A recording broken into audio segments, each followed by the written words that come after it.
नमस्कार, बहुत स्वागत है आपका। आपके साथ हूं मैं प्रिया सिंह सोमवंशी। क्या आप जानते हैं कि भारत की संसद में महिलाओं की भागीदारी अभी भी बेहद कम है, लेकिन अब सब कुछ बदलने वाला है।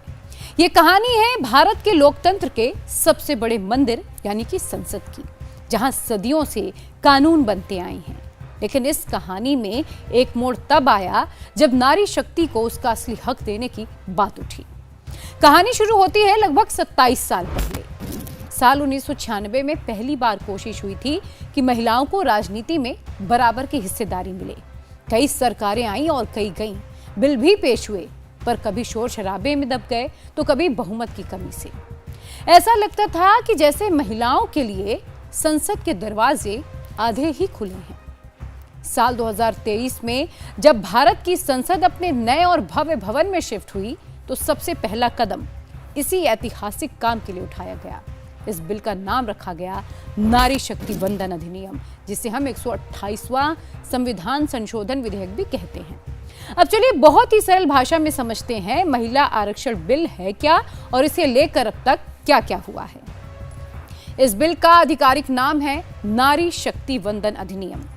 इसे आसान शब्दों में कहें तो लोकसभा और राज्यों की विधानसभाओं में महिलाओं के लिए 1/3 यानी कि 33% सीटें आरक्षित की जाएंगी।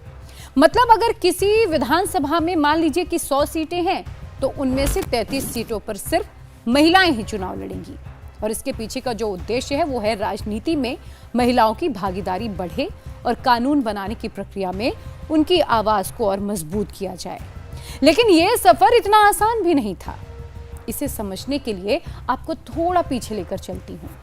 साल 1996 में HD देवगौड़ा सरकार ने सबसे पहली बार ये बिल पेश किया, लेकिन ये बिल तब पास नहीं हो पाया।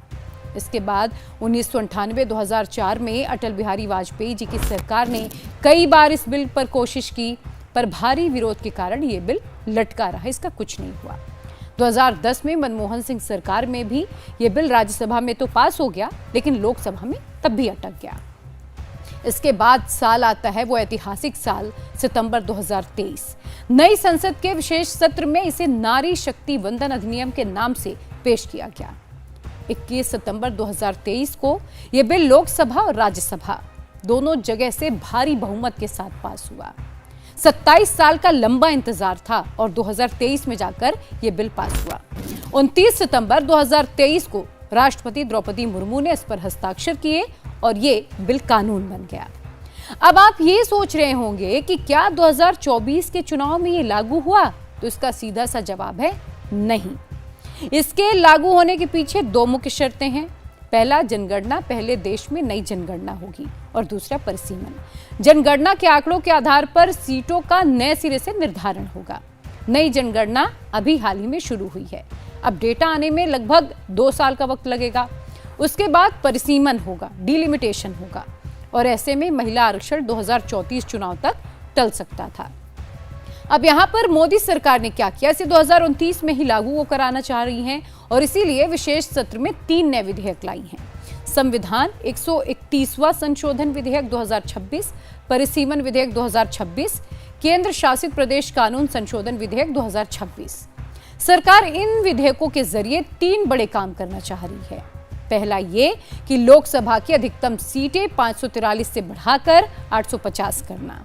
दूसरा ये, अभी तक सीटें 1971 के जनगणना के आधार पर तय होती थी, इस संवैधानिक रोक को हटाकर एक लचीला फॉर्मूला लाना जिसे संसद में साधारण बहुमत से तय किया जा सके कि किस जनगणना का इस्तेमाल होगा।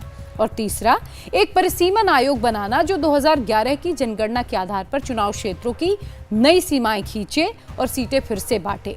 लेकिन विपक्ष इसका विरोध कर रहा है और विपक्ष का सबसे मेन कंसर्न इसमें यह है कि जो साउथ के राज्य हैं उनकी जो भागीदारी है वो कम हो जाएगी। विपक्ष ये भी कह रहा है कि परिसीमन नहीं होना चाहिए, साथ ही 33% आरक्षण के अंदर ओबीसी को रिजर्वेशन मिलना चाहिए, कोटे के अंदर कोटा मिलना चाहिए, जो कि SC और ST महिलाओं के लिए पहले से ही कोटे के अंदर कोटा इसमें मिला हुआ है। महिला आरक्षण बिल यानी कि नारी शक्ति वंदन अधिनियम का विपक्ष मुख्य रूप से इसके लागू होने के तरीके, इसमें शामिल कुछ प्रावधानों के कारण इसका पुरजोर तरीके से विरोध कर रहा है और ये मुद्दा चर्चा का विषय बना हुआ है। राहुल गांधी ये कह रहे हैं कि महिला विरोधी बिल है। इस बारे में आपकी क्या राय है, मुझे कमेंट सेक्शन में जरूर बताइएगा।